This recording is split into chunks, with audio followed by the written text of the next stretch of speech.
Hi, this is Barry Livingston. You're watching BroadwayBlogspot.com.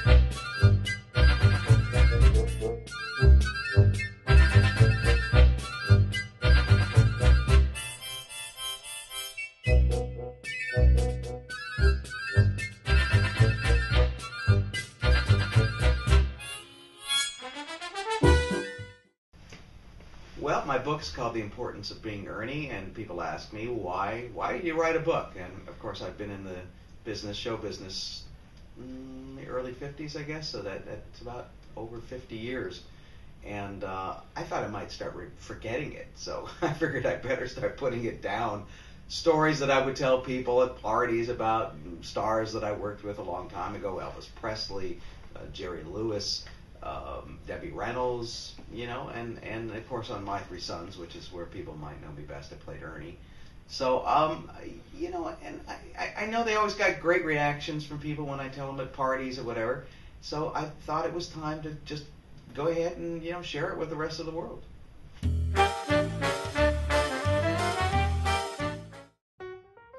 Well, first of all, I fell in love with the theater when I was young. My parents actually owned movie theaters in Baltimore, which not like legitimate theater, but they had live performers, and so I went to the first thing that I read a book called Good Night, Sweet Prince, which is about the life and times of John Barrymore, and I just fell in love with the whole idea of Broadway in New York, and so that got set in my mind really early on.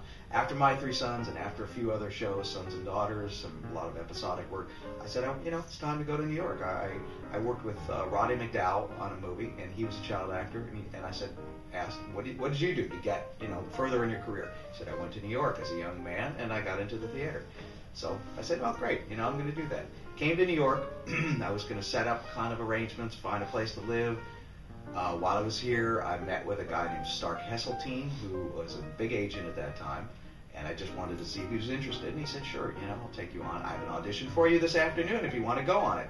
I said, oh, okay, yeah, sure. So I went to go meet with Jose Quintero, who's huge, person in the theater world. And it was The Skin of Our Teeth was the play. I was going to play the messenger boy, which that's what I was going to read for. It's a good part. It's about 4 or 5 pages. I'd never done any theater before other than just on stage in acting class. So I went in, I was prepared to read with Jose. We didn't do any reading. We just kind of sat, we talked. And I was from Hollywood, so I was thinking, well, where's the reading? When do I do my... No, that didn't happen. So I left, I think. I thought, well, I really messed that up. We didn't even get to the part where I read. I get home, and there's a message, red light blinking on the message machine, and it's Stark Hesseltine. It says, yes, Barry, they want to book you, for this part. It's going to start at Kennedy Center. It's a huge production. Alfred Drake Elizabeth Ashley was the main star. Alfred Drake, who created Curly in Oklahoma and Kismet. Martha Scott, the original Emily in Our Town, was starring in it. It was going to be a big, big production. So, I practically fell on the floor at my very first audition in New York. I got this really nice role in a huge, huge production. So it was an incredible experience. It's kind of interesting, yeah. There is a story in my book, The Importance of Being Ernie, about I just come through a period where I probably was partying a little too hard in lieu of not having enough work, and I was coming out of that. I was really determined to refocus my life, and I was in Martin Landau's acting class in Los Angeles. Out of the blue, we had just taken over a warehouse in Hollywood, and just out of the blue, stepped into the room John Cassavetes. He was coming in off the street, and didn't know Marty was there, and they were friends. And suddenly he was like, hey, what are you doing here? And he said, well, I'm looking to put on 3 plays. 2 by this guy Ted Allen, 1 that he wrote, and I want to do them repertory, but I'm looking for a space. and it really was that strange little little you know connection. Suddenly he was saying, "Well, do it here," and he was like, "Oh, okay." So anyway, it was an amazing probably 4 or 5 month period where John Cassavetes would come in and he had these 3 plays. We'd get together with this huge cast. All the actors would help build sets, would help, I think I refinished all the arms in all of the theater seats. It was like 180 or something like that. But then it was just the process of getting to work and watch how John Cassavetes worked with his actors. And John was just unrelenting in his joy of what he was doing. But just to watch his process was great, because it was very, very special. And I know he was working with Jenna Rollins was in these plays. John Voight, Marty was in it for a while, and then he left. Peter Falk. So just to see his relationship with his repertoire of actors was great. He'd go up to Jenna and he goes, and he'd kind of say it quietly. He'd go, "What's your secret? Your secret. Your secret." And I kept, going, "Well, but, I heard him say that. And I finally said, "John, I got to ask you, what are you saying? What's your secret?" And he goes, "Well, it's your choice. It's a choice that you make as an actor. Don't tell anybody. You can never tell anybody your choice or your secret. It could be the most bizarre thing in the world that, nobody knows, but you're walking around with a poodle on a leash, but it elicits some kind of strange behavior, and it's real to the actor. Nobody else has to know it. But that was, I thought, was a great thing, because I love that. There's all kinds of words. You make choices, we analyze, but the secret is there's something magical about that for an actor. And it was just the terminology. It was just the vernacular, the semantics of going, oh, my choice is not more than a choice, it's a secret. And I think it gives some kind of power to the actor, within. It gives you something special.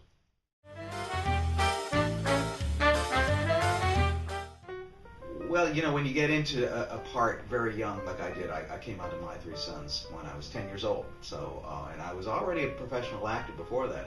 I worked on a television series called The Adventures of Ozzie and Harriet, which they called it Adventures. He never went beyond the malt shop and home, but, it was an adventure. But, when you do a show that becomes as massively popular as My Three Sons was, you'd get 30 million people a week watching the show, and it ran for 12 years. So, it has an impact on your life, and I guess you start to realize, you go into public, and the day before when you weren't on TV, nobody knows you, and then everybody wants to know you, and everybody wants to talk to you, and everybody suddenly likes you more, and that becomes kind of can screw around with your head, particularly when you're young. It can happen to an adult, but to a kid, it was